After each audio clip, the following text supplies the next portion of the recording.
বিস্তীর্ণ সমুদ্র উপভোগের নয় বরং বাস্তুচ্যুত গাজাবাসীর শেষ ঠিকানা এখন সমুদ্রের তীর। এক আকাশ দুঃখ ও দুশ্চিন্তা নিয়ে এভাবেই বসে আছেন তরুণী। চোখের পানি মুছে ঠায় দাঁড়িয়ে, জানেন না পরিবার নিয়ে কোথায় যাবেন।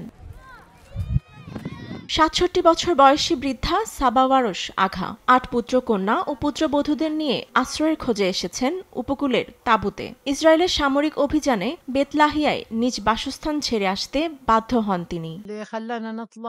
আমি মৃত্যুর হাত থেকে বেঁচে গেছি। আমার সাথে আমার ৪ পুত্রবধূ, ৪ কন্যা ও ৪ পুত্র রয়েছে। আপনি দেখতে পাচ্ছেন আমাদের অবস্থা কতটা ভয়াবহ। নিঃস্ব হয়ে গেছি আমরা।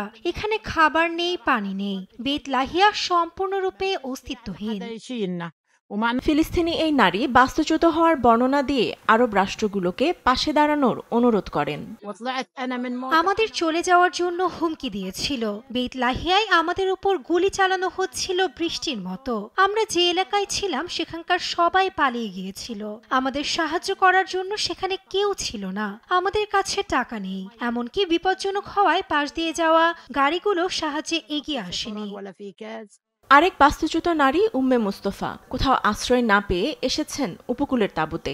ভয়াবহ সেই রাতের কথা বলে শিউরে ওঠেন তিনি। আমরা যেদিন চলে আসি সেদিন খুব কষ্ট হয়েছিল। উপর থেকে বিমানের গুলি এবং পেছন থেকে ট্যাঙ্কটি গুলি চালাচ্ছিল। সমস্ত গুলি আমাদের উপরে ছিল। আমরা কিভাবে জীবিত আছি জানি না। খুব কষ্ট করে এখানে এসেছি। গাজার স্বাস্থ্য কর্তৃপক্ষের মতে এখন পর্যন্ত ইসরায়েলি আক্রমণে গাজায় বাস্তুচ্যুত হয়েছেন ২৩ লাখ বাসিন্দা। ফাতেমা তাসনিম, নিউজ ডেস্ক, দেশ টিভি।